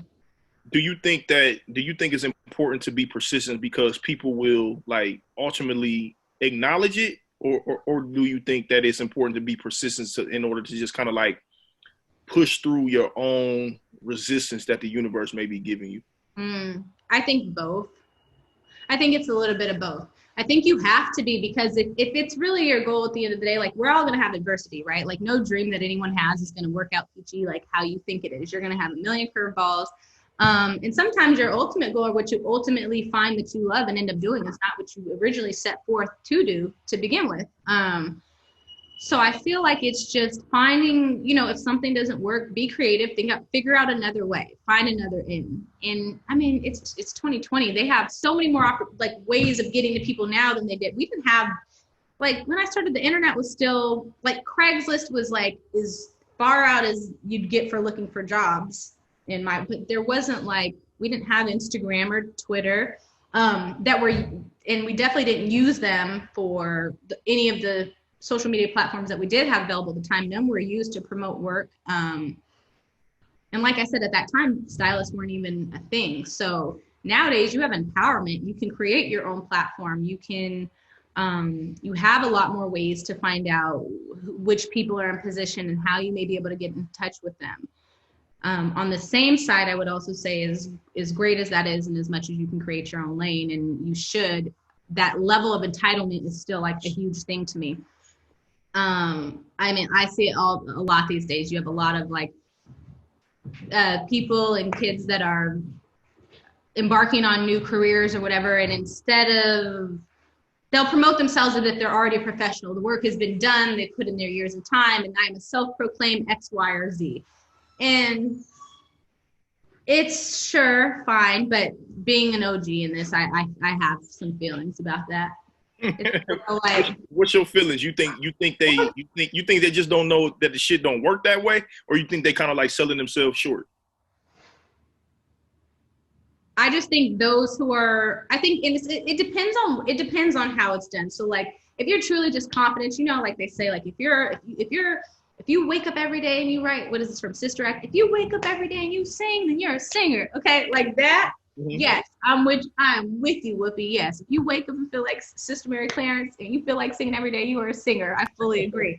However, there are a lot of us, and not just my industry, a lot of industries where we have put in the time, we've done the schlep work, and this isn't like some angry old head who's mad at the young people coming in and trying to take over new work. It's like, no, there's a lot that has been learned in that time frame for a reason. And so you don't just get to show up today and be like, yeah, you know what I mean? Like, it doesn't work like that. To me, what would be, you'd be better suited to say, even if you put aspiring, it doesn't matter. I would rather somebody use that platform to reach out to reach out to other people who are doing bigger things in the industry. Not to say bigger, but who are doing jobs that you would like to do yourself. And then assisting, like using it in that way instead of being a self-proclaimed whatever. Because at the end of the day, realistically, they're going to learn all the things we had to learn anyway, but in a hard way, because you think that you were able to skip 20 steps. So when you are calling yourself a stylist, now you have somebody hitting you through a DM and you do the whole job and you have no contract and you don't even know how a contract works or how to pull from a store or how to get clothes for free. Like, you don't have the knowledge. Yeah, there's a difference between knowing your value and like proving your value. Yes, exactly. So I just would say there is not, be a student of the world that you live in and that you want to be a part of, and soak up as much information from as many different people as you can, because even one person is just one opinion, one perspective, and that's not really enough. That's not really enough to learn from to shape your own anyway. What's this word you keep using? Schluck? What is this word? Oh, schlep. What is that? Schlepping is like carrying a bunch of shit. So wait, I'm a stylist. I schlep a lot. Spell the word. You know, if I had to spell the word schlep, I think it would be like SCHLEP. Schlep. You schlep shit. Okay. It's a real word? I think so. Okay, all right. Listen, in the fashion world, schlepping is a real thing. Really? Schlepping is a thing. Yeah, you got to schlep shit. You got to carry. But most of my job, and what a lot of people don't know, a lot of it is schlepping shit. You see all those pretty clothes you guys see? They're so fun, and it's great, and all those pretty clothes went on the rack and colorized. They all came in a box, a bag, some plastic probably.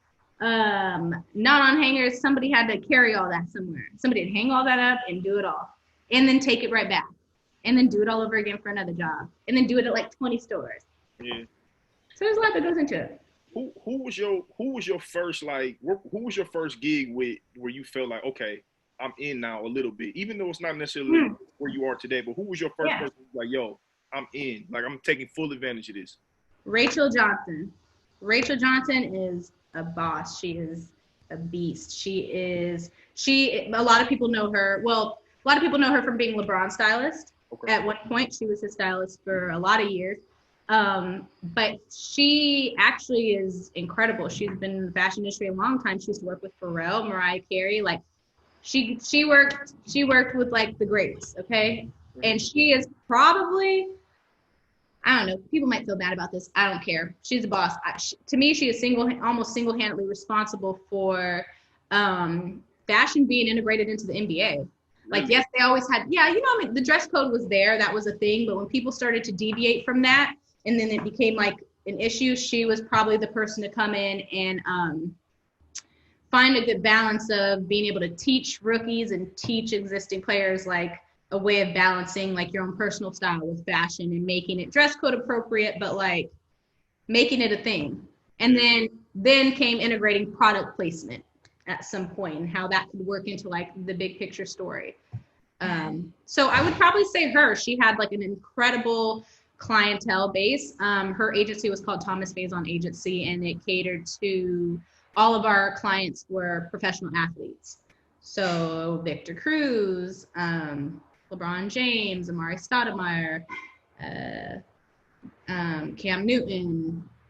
I could keep going. I think we had a lot of people. So to me, I was like, wow, she's like legit. This is a Black woman who is working with all these incredible athletes, has created her own company, her own agency in this space. And that's rare. That's rare. That is very rare. Yeah. Had never seen it. That was the first time where I felt like, if I can make this happen, like if I stick with this, like we're going to be good. Yeah. If I could work hard with her and improve my worth, like I could probably do something with it. Was this before or after the Madonna tour? This is before Madonna. This is before even editorial. I worked with Rachel. I worked with her, learned so much from her, and it was amazing. But I was feeling like at some point I knew I still wanted to do editorial. It was like fun and great and amazing, but I knew I was like, this is great dressing different types of bodies, which is very challenging. Like there are different types of styling. Like some people work strictly with models. Some people work with like celebrities. Some people work with everyday clients but there are different technical information to know when it comes to how to dress a certain type of body. Some people only do these different niche types of styling. I happen to like want to change and wanted to do things that were more creative and create beautiful stories. So yeah, that was where me wanting that shift to happen came in. What'd you learn the most from Rachel? So much, really. Like, wow, a lot. You know what I would say I learned the most? I would learn that you really need a good team around you to make things happen. Like having a strong team that you can trust is like super, super important. You know, we're dealing with like high profile clients. We're dealing with a lot of money at times, a lot of valuable merchandise, and it all has to be accounted for and, you know, make it taken safely and given back safely for what's not being kept. There's a lot of those things, but the team support is like very, very important. Yeah. Yeah. When you like, what do the editorials? What does that look like on a day to day working for editorials? What does that look like? So a lot of it, there's probably a process of it because, at some point I left and I became an assistant editor at Glamour. So I finally, like after a lot of my freelance days, I finally got like an in-house position where I was working directly under the fashion director at Conde Nast for Glamour magazine. And for each editorial, it would kind of be like, you know, we'd start by, okay, we'd say they'd choose talent and choose a story, or sometimes it would be the other way around. Like, this is the idea we're going for. So we'd have our art direction. Then we would go through shows, looking through shows. Our market editors who are the people so market editors are people who are responsible. Basically, they do the front of books, like advertising, and they know which brands we're featuring, and they do these beautiful layouts, and it's cute. And, you know, in the front of the magazine, it'll be like, this bag is by so-and-so and it costs this much money. They have that knowledge. So that team, along with myself and my boss, would go through all the shows of the upcoming season and select images of looks that were on the runway that we think could work for the story. And then we call them in, we request them from the designers, they send them to us. We do style out looks for ideas for the story, keeping in mind the talent and location. Then we have to pack all these things up. And mind you, everything has to be photographed. There's a board that shows you where this is from, what the date is, what the intern who signed it in took a picture of that next to each item of clothing. And all those things have to be compiled into like files. Like, this is all we pulled for this shoot.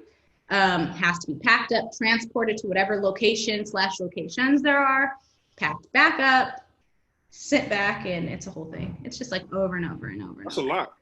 It's a lot of work, especially if you're on location. Think about being on a beach. All these awesome pictures you guys see where they were in the mountains, or they were on the beach, or they were in this part. Well, how do you think us assistants or a stylist felt in 101-degree weather? And you need, and now the model is sweating and there's a sweat stain on it, but you're in the middle of nowhere and you don't have electricity, or, there's a lot of different factors to keep in mind, but it's exciting.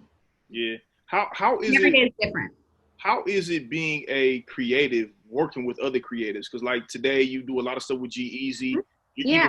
Even recently, back at All-Star Weekend, you did some stuff with Chance. Yeah. That be super dope, by the way. And you know what? One thing I noticed when I went on your website, you did some stuff with I cannot think of their name. I think it's Kate. She they work on Billions. Oh, Asia Kate Dillon. Yeah. Yes, Asia that was cool. That was actually my first shoot with Glamour, like under my own name by myself, since I had worked there. It was front of book, but yeah, I did have the opportunity to work with Asia. That was really cool, actually. How is it like just working with other creatives? Like, is it difficult? Is it like just this super cool creative experience? Mm-hmm. Maybe it just differs depending on the individual. Because you worked on the Rust video too, right? I did the Rust video. That was recently. Stayj was pretty recent. Those are kind of things that have been recent. And G is my all the time Right. full-time guy. But yeah, let's see. What did you ask me? I heard that part. How is it working with creatives? Oh yeah, so it really is different. I will say this: this industry is very different. It's very different, even within the different types of styling that you may do. Like, music is very different than red carpet, which is very different than editorial. Like, it's all very, very different. But I think what matters most anyway, and even in this job specifically, outside of even being creative, is I'd say probably one of the most important parts of my job is dealing with people and relationships. I feel like your closet is the most intimate space in your home. People think like, oh, the bathroom or this. No, like, think about like your closet, and like we all have our own insecurities with our bodies and things like that. Like, being naked in front of somebody else, that's a thing. No matter which type of styling that it is. But it does change drastically. And I've worked with some awful people in my time, like some very unreasonable, just difficult people, which everyone does, no matter what industry you work in life. And I have amazing people, and I'm so grateful to be in a place now where I put my time in, and I now can choose to say no to things and choose to not do jobs that I don't feel like serve me or not worth my time. But it took over 10 years to be able to do that. Right. I took a lot of jobs where it was just not healthy situations, or the person I was working with was like, it just was unreasonable. There's a lot of crazy people in the world. There are a lot of unwell people in the world. Let me just say it. But it differs a lot. And I think the main thing is making sure that you have a good personal relationship, because there's a lot of trust that goes into what I do. Like, to me, it's not about my vision. It's about making them the best version of themselves. Yeah. Tell me about the misconceptions of your industry. Because again, on the outside looking in, you're scrolling through your Instagram, other people's Instagram. You traveling all around the world. Mm-hmm. You're working with these celebrities. Mm-hmm. Getting to go to these different, just eclectic spaces, like just cool places. Yeah. You going to different events. It looks super just like vibrant and just like dope to be in there. Mm-hmm. But as we know, there's pros and cons with everything. So like, what's the misconceptions about your industry? So I would say misconceptions. I think a lot of people, because the internet and social media has done such a good job by us allowing what we want to share. So a lot of times you're only getting a small portion of the picture, and I personally have not been. I'm not great at social media. I came from old school fashion where you would never speak of who you worked with. It was, if you know, you know. There's like a certain code. So it's a very different world that I've had to adjust to, and I'm still getting there. We're working on it. Yeah. We're definitely working on it, but yeah, I don't know. I'm thinking. I think there's a lot of misconceptions. I think a lot of people miss the parts, the long hours. Like, I have a lot of times where interns will ask me, so what are we, like, I'll say, hey, are you available? Sure. And they'll be like, well, what are we doing? Well, who knows, my day, it may be different and it might change in an hour, but it doesn't matter. We got a lot to do today. So there's long hours. There's not a certain time frame. You might be on set for 16 hours. It might be longer than that. A lot of these trips that you see, yes, they are awesome. They're fun. Like, at a certain point, it is nice. It's fun to do what you love somewhere else. And I'm a person that loves to be anywhere else. So for me, that is ideal. But with all those flights and things, think about wardrobe and traveling with all that. There's a lot of things that can still go wrong. Being jet lagged, sleep deprivation, that comes into it too. There's a lot of things that just come with it. I don't complain about them. To me, it's worth it. I'm living my dreams. This is what I said I wanted in life, and I've continued to work for it. And I'm so, so, so grateful to be paid for what I love. What's a misconception? I think some people think that stylists might be materialistic because we live in this world of consumption, and there's all these luxury items, but you'd be surprised, a lot of us, because we see everything, we're not that way.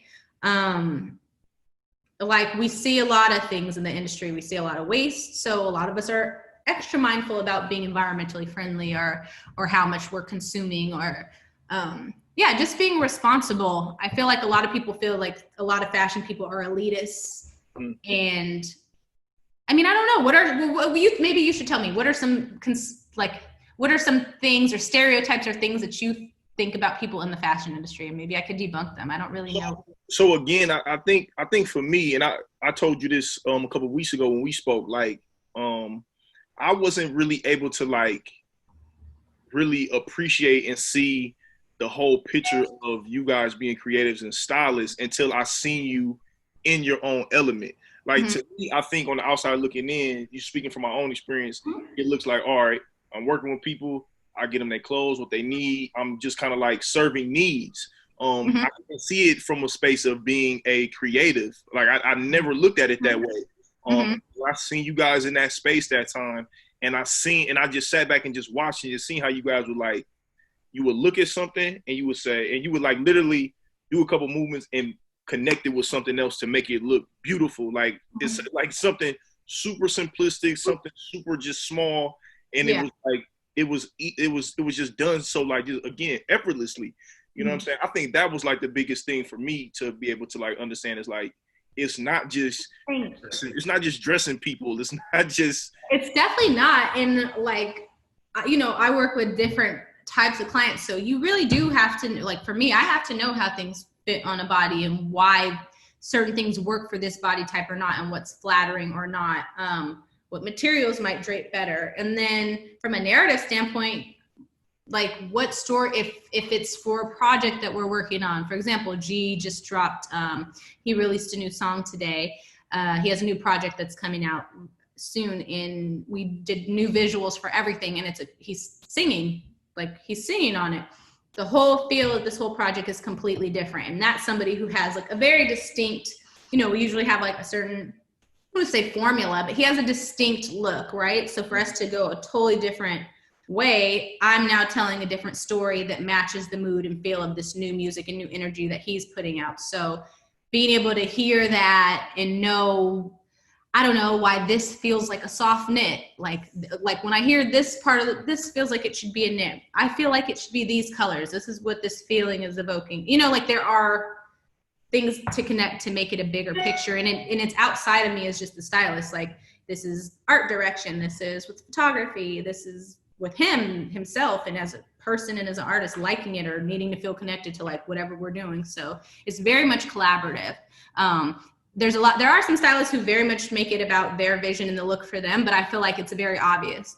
You ever see people on the red carpet and you're like, that don't really make a lot of sense, or certain looks, probably because it's either doesn't either fit who they are as like an artist or person, or the fit is just off, or just bad taste. There's a lot of bad taste out there too.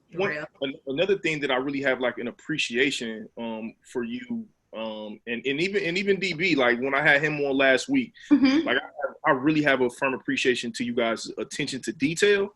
Like, even like for our wedding, I was so against wearing that damn brooch. Like, you know what I'm saying? So good. I'm so happy you wore the brooch. Do you regret it, or you feel good? No, it was like one of the best decisions that, you know what I'm saying, that you could have made. Like, you know what I'm saying? Like, listen, wear the damn brooch.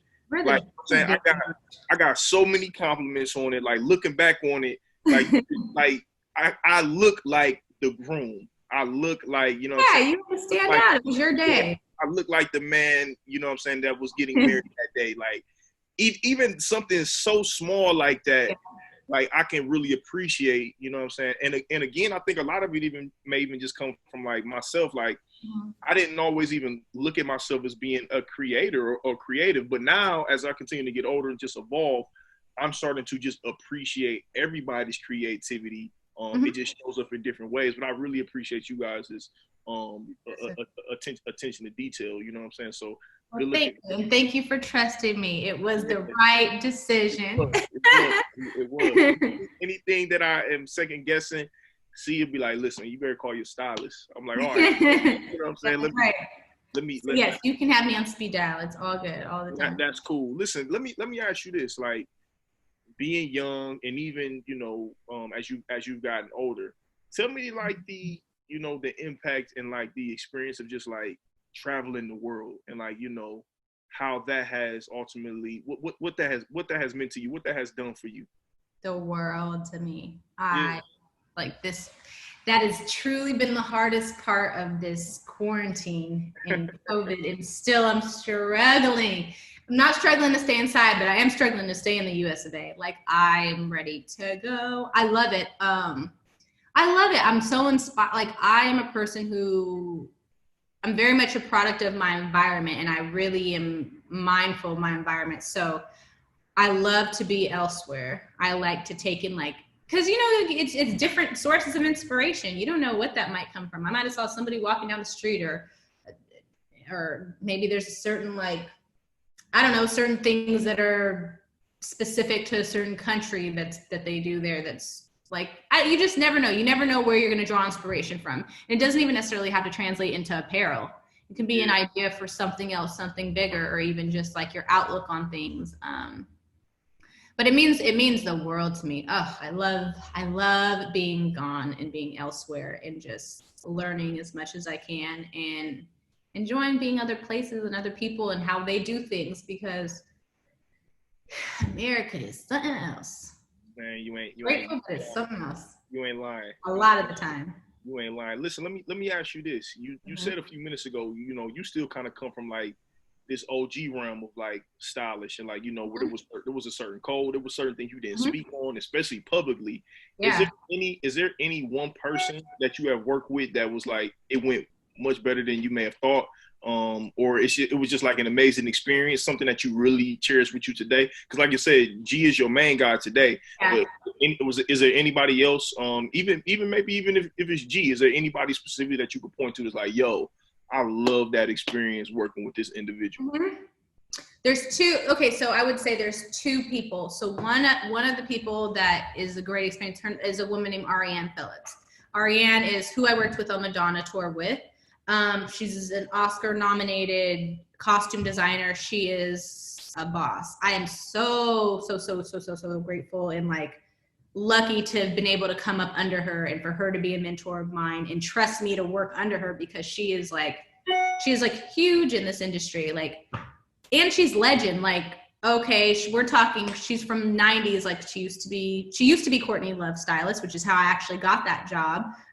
She referred me to that. She came up in like the 90s, and that was like her starting years. Lenny Kravitz was her roommate. She gave him dreads. Like, she got stories, okay? Like, this woman is, but she is legend. And what I love about her and my experiences working with her are that she showed me that you can still be respected and do different types of styling within this world.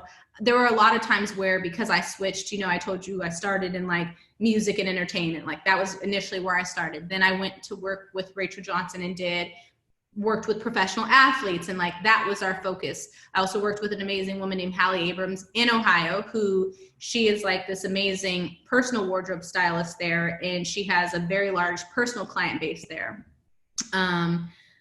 Which is like very important too, because that is where I learned fitting different body types, regardless of age, gender, whatever the case may be.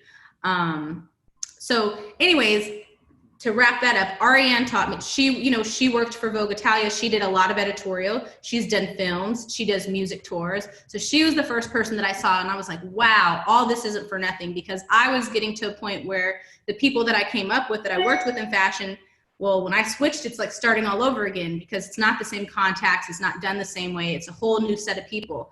And now the people I started with, maybe that were doing athletes, now they have all their athlete clientels, and now I'm interning now for editorial or interning now for commercial jobs. Feeling inadequate, or their comparison base, if you will. Now, as I've gotten older and been able to do my own thing, I'm like, actually, all those things are a benefit. I now actually have the tools to do each different types of these styling regardless. So if the job opportunity comes to me, I'm not just bubbled into this one niche. I can do it all. So I would say, from a mentor perspective, Ariane Phillips and Hallie Abrams from Ohio. She is who taught me what being an entrepreneur is, a female entrepreneur. She is like on it. And how she structured things. I learned a lot of the business side from her, because we worked together very closely. And she, in Ohio, she worked with a lot of women there, and a lot of housewives and women who were career women there. And I then started a men's division, working with their husbands and whoever, brothers, whatever. And I really enjoyed that. So those two people and Rachel Johnson, those three people are why I am where I am today. And I learned the most from them. And from a client perspective, I'll say G, because with them, they have really allowed me there's been a lot of trust. It's been a lot of trust, and there have been changes that were made since me coming in, but he really trusted the vision. And, this year he's Man of the Year, GQ Italia. That's a major thing. That's exciting. And then we have this new project this week, which is a totally new, different feel and vibe. And he's still trusting, and even more so. So they're like, that group of people is like a family now. Yeah, I'm grateful. Yeah, that's dope. Talk to me a little bit about like the mindset of a creative, and even as it relates to like the mindset of entrepreneurs. Do they ever clash? Oh, there's a huge discrepancy with those two people, those are very different things. Because let me tell you something. I don't like the business side. It's not fun to me. I want to say I don't like it, but it is just, I want to make things that are pretty. Most of us who are artists in some way or another, whatever that art form may be, you want to do the part that you enjoy most, right? But that's just like one part of it. And the rest has to make sense, because at the end of the day, we're not doing this for fun. If that's the case, it can be a fucking hobby. Otherwise, you got to make some money off it. So you got to figure out how you're going to monetize it. Mm-hmm. So yeah, there's a lot of conflict with that. But it's, if you want to make some, and listen, there are things I'm still learning, and things in the last 2 years I've really had to change and legitimize. And there's still some things I need to change and like figure out how to do better. But it's challenging, and a lot of us, I didn't go to school to be an entrepreneur. Mm-hmm. And it's not like I've had anybody sit here and tell me like, this is how it should be done. So a lot of it is trial and error. Mm-hmm. A lot of things you're learning the hard way. And a lot of those things you're learning the hard way are probably financially based, which is challenging. Right. But it's important. If you want to make a living off something, you gotta figure it out. And it's like, even when I was at Glamour magazine, or a lot of people in fashion know this. A lot of people that work in fashion, I don't want to say a lot, but we'll even just say half. Let's just say 50-50, just to be whatever. Mm-hmm. A lot of people that work in fashion come from money or are married to money. And that is how they are able to do what they do. And it looks fun for them. And they probably have the most lit Instagrams. Like, they're probably doing it all. You know, they can hire as much staff as they may need to get a job done without a second care in the world. Or they can do a fun project, and not have to worry about where their next meal is coming from. If somebody's late on a net 90-day payment, it may not be the end of the world for them. And then you have people like me and a lot of other people that I know who came up in this, and you're fighting for every penny. Yeah. And having to stop people there's been times where I haven't been paid for over a year. Like, I have an invoice now that's from last year, literally. Yeah, it happens. Even still, it happens. So the entrepreneurship part is a big part of it. And a lot of that, I think, with my knowledge came from age. I think when you're younger, the things that you don't understand, sometimes it's easier to like ignore, like they don't exist, you know? Like, it's like, oh yeah, I probably should pay my taxes, or I should, like those types of things. And then you get older and you're like, oh, you better pay the taxes. You know? Yeah. So there's definitely a balance that needs to be had. But to be honest, that art side is amazing and it's fun and it's great and you should do that. But if you're not in a position if it's something that you want to do as a life for life, and you are not one of those people who does not have to worry about finances or how you're going to support yourself in doing so, then you got to come up with a game plan. And it is in your best interest to learn the business way and not the hard way. Like, yeah, that's what I would say to that. Do you think that everybody is a creative? Do I think everybody's a creative? Yeah. In their own right. I think it just depends. I feel like the term creative is so, I don't know, people think that it's very loosely used these days, but right. I feel like it, if you actively are creating something, if you are actively expressing yourself or conveying a message or story through something else, not through fashion, but whatever it is, yeah, why not? Yeah. I don't own the creative title. You get to be a creative. You can be creative. Everybody could be whatever. Right. Whatever makes you happy. What is your dream collab, if you have one? Ooh, a dream collab? Yeah. Like styling wise? Yeah. I would love to work with. Okay, this is so lame, because literally how I was talking about how I wanted to go on an editorial and I still would love, in my heart, I would love a cover of like Louis or Vogue Italia, like something very sexy and fun. Like, I would love to do something like that on that level. Otherwise, from a person, I want one of these young athletes. I want a young basketball guy. I think that would be fun again. It's weird. The minute you get out of something, you kind of want to go back into it. Like, I still love sports. So I would like to get back into that. There was a minute I was like, oh, Kuzma would be great. That would be fun to work with Kuzma. Like, that would be cool. A young talent. But, at this point, I would say my dream collab is, for me at this stage of my life, is going to be more it's going to be more still for editorial. It's like something about a beautiful image that is printed, and print is dying also. It was dying from when I started. How was that lasting in the internet and social media era? It hasn't. It's been on a decline since even I started, and that was over 12, 13 years ago now. Like, that's just the age that we live in. When I left Glamour, Conde Nast was downsizing quite a bit and consolidating things into, different publications to one floor even. There were a lot of layoffs. And then things going digital, being digital covers now. So, right. Yeah, it's changed drastically. And the print time, things take too long. The world we live in now, people want content every day. They want instant gratification, and waiting however long for print is just not an option for a lot of people, or not the most profitable, I guess. Yeah. Right, for sure. Yeah. For sure. Listen, Stayj, you have been amazing. Thank you. Thanks, Thank you. Ronnie. Thank you so much. It's all good. You can call me Ronnie. Don't switch up on the Okay, camera. his name is always, I call him Ronnie. I still don't even necessarily know if I know where that came from, but it's all good. I'll remind you. Oh, okay. I call you, if you remember, it was because of what's the show? Look, you don't even know. No, I do. It's the show. It's not in Living Single. What's the show? Sierra had a nickname for me. She used to. Oh my God, you know the show. I don't know. Hold on, she knows it. Ask your wife.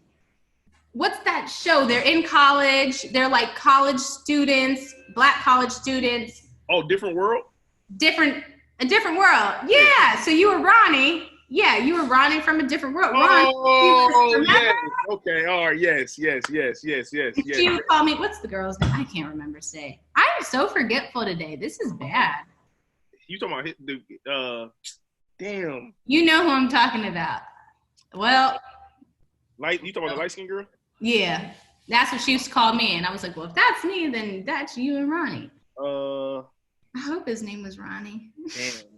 I gotta look it up now. I keep wanting to say Leslie. What's her name? A Different World. I gotta look it up. Me too. It's gonna drive me crazy. Whitley. Yes, exactly. How can I forget that? And you were Ron. Ron. Ron Johnson. There it is. You were Ron. So Ronnie. Okay. All right. Ron, John, Ronnie, Johnny. Got it. Anyway. You've been amazing. Thank you for having me. No, I really appreciate this conversation. Like I said, it was real dope because I really do think that you and I have a lot of similarities, you know, in our experiences, and it was good to be able to share that with you. Appreciate you, brother. That you came on here with me. So before we get out of here, I got a couple like rapid questions that I'm going to ask.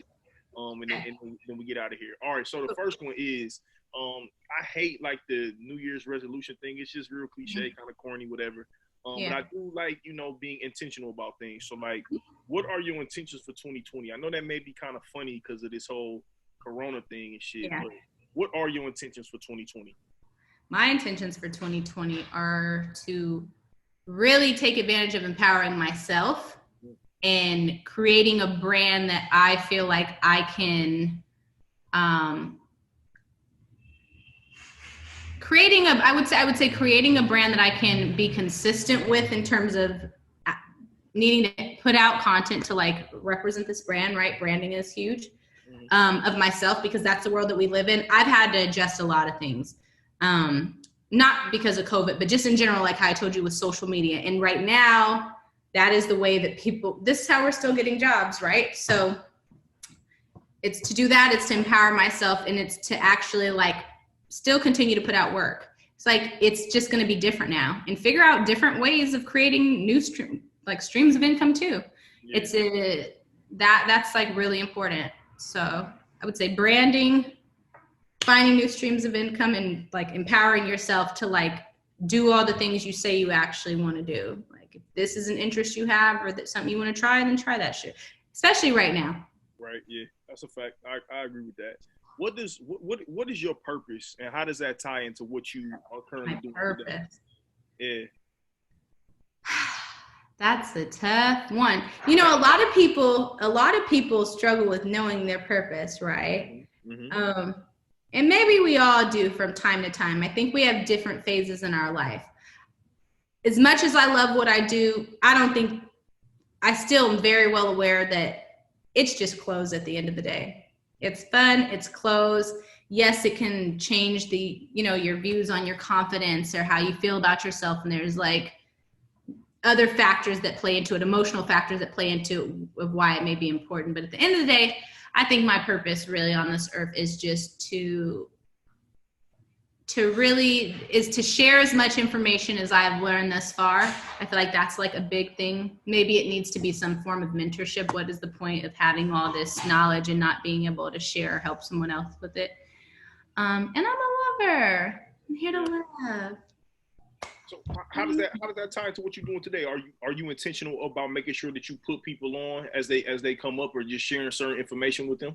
I definitely. I'm actually really transparent. Like I think my assistants, I think they fuck with me. Yeah. I do. I give a little more information. I give a lot more information than whatever was given to me. I feel like there's a lot of people that in positions of power, not that I'm in such a position of power, but there's a lot of people who intentionally don't give certain information. I don't know if it's in fear of them being replaced or, giving away the game for free. I've done a lot of that too, which needs to change. But yeah, I don't know. I don't know. Yeah. Oh, that's dope though. That is dope. Yeah, I mean, it's part of why I'm on this with you. Like I said, I'm a person who's used to being behind the scenes, but there is a lot of, if we've learned all this knowledge, like we gotta share it. It's important. At least have the dialogue. Like, why not? I'm not the youth, and I'm not the future. They are. Conversation is the purest form of currency, man. We have to be able to share information and have conversations. So, I fuck with that. What is something about you that people will be surprised to know? This is sad. I'm gonna just say the first thing that came to my mind. Your is weird. Go ahead. I was gonna say that when I eat chips, I have to lick all the flavor off. I will not eat a chip if it doesn't. And don't give me just salt flavor. It's not an option. All the flavor. That is a weird thing to say. I'm sorry. That is the first thing that came to my head, though. I don't know why. Oh shit, that's hilarious. But I'm obsessed with sharks, like in a unhealthy way. Who knows you are obsessed with sharks. That's not anything. Maybe. Okay. All right. Okay, one more. That I'm extremely sensitive. Okay. All right. I think. You a Virgo, right? Yeah, we got issues, child. Virgo. See, I think Virgo. We look stoic, but we're crying. And like I'm crying right now. You can't even tell. Like I'm boo-hooing right now. Okay, we'll take that. Well, this is gonna be a good question for you then. What scares you? What my biggest fear has always, this is going to sound like a lame answer, but it's true. My biggest fear was always being like ordinary, but not ordinary. Like it was always just being ordinary. I've always wanted to be respected in my field.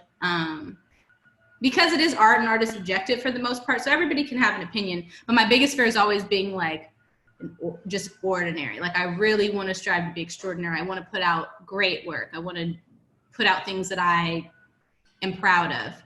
And so sometimes you do things and you're not always like, there's so many other factors that you're not always proud of everything that you put out.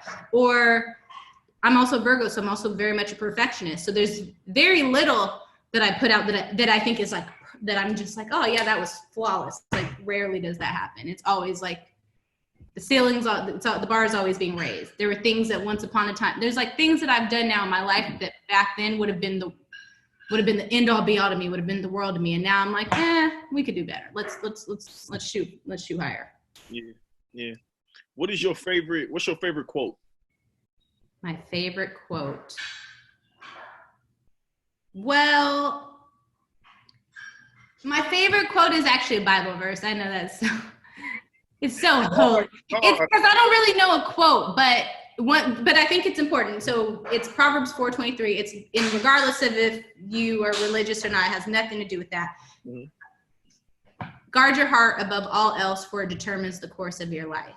And I think I'll say it again for the people in the back. Go ahead. Guard your heart above all else, for it determines the course of your life. But I feel like that doesn't just apply to love. That's with anything in your life, and like your gut feeling and anything you love and are passionate about. Like you got to feel that. So if something doesn't feel right, then you gotta be mindful of that. And there are consequences from decisions, and the choices that you do make do have a direct effect, whether good, bad, for the greater or not. But that would be my favorite quote. Do you want to hear something funny?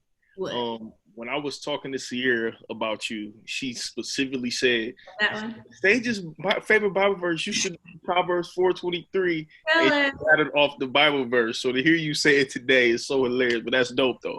That's good. That woman knows her stuff. She does. What is the best advice you ever received? Mm-hmm.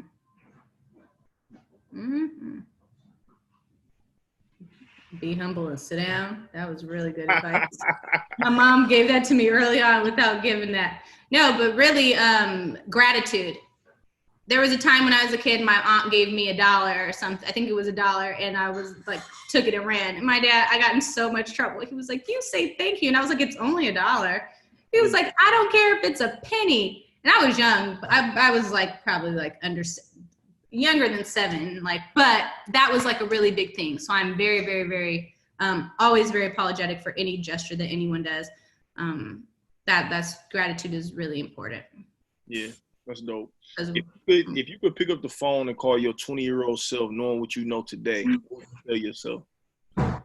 Ooh, that is juicy. I would say, girl, you have the world ahead of you. Get out your head.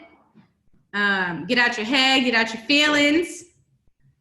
Focus on yourself and your career first. Yeah, I would say learn to love yourself. Learn to love yourself and just keep going. You're doing the best you can. You got this. Keep going. That's right. That's dope. Yes. All right. Well, tell us what you got coming up. Tell us what you currently have going on right now. Tell us your social media tags so people can kind of know where to find you, where to connect with you. Sure. Well, coming up, like I said, we just did this project for G. We just shot a lot of new visuals this week, and we have some coming up next week. Practicing social distancing, of course. Lots of precautions. But that's probably the most current thing. Can't divulge too much about this other thing, but I'm actually working on a clothing line for someone. So later on, stay tuned for that. But with anything I'm doing, you can just check out my IG, and hopefully I'll be doing what I said I was going to do earlier and working on my branding and posting more. So you'll get to see. My Twitter and IG handle is the same. It's at Neon Complex, which is NEONCOMPLEX, and that's where I'm at. Stayj, you have been amazing, man. Thank you so much. This has been terrific. I have one last thing to ask. That I have my guest. You already know. You already hip to it. All right. I know exactly what you're gonna ask me. So go ahead. Listen, we gotta get Arian Foster on the podcast. You know what I'm saying? He was one of my inspirations for starting this podcast.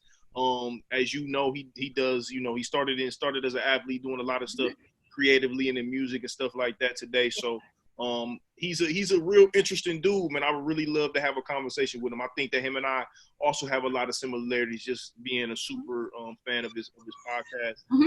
He would divulge a lot of things. I think that him and I could really connect on some things. So yeah, if you could look in that camera right now and tell Arian Foster why he should be on the Live Your Purpose podcast, please. Yes, I'm going to tell him right now, Arian Foster, you need to come on the Live Your Purpose podcast for many reasons, but one being is that I am just so proud of John. I think it's amazing that he is using a platform to share knowledge amongst so many people, but especially in our community, and being from Akron, Ohio, like a place where you guys don't have very many people that came from there that have gone on to share knowledge. And I think it's great. You come from there. We gotta do this over. I gotta think of a reason. I thought about this question too. I told Daryl. I said, what am I gonna say when he asked me? You was flowing. I didn't feel like I was flowing. I swear you was flowing. I swear. Arian. Finish. Go ahead. All right.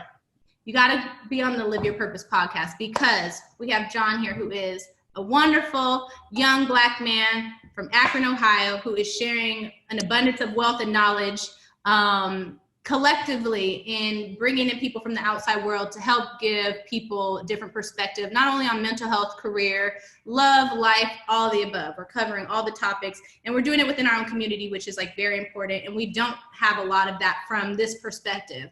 I feel like a lot of other podcasts out there are more niche, if you will. So this is keeping it real. It's very honest. It's just like family, I am speaking of family, but you get what I'm saying. Come talk to my boy. Fire. Say no more. That's fire. Listen, appreciate you again, Stayj. This has been wonderful, man. Again, I really appreciate the conversation. Everybody, please continue to support the podcast. Practice social distancing. I don't give a damn if they do say they're opening this thing up. Do not go outside yet. Take your time. All right, another episode of Live Your Purpose podcast. We out.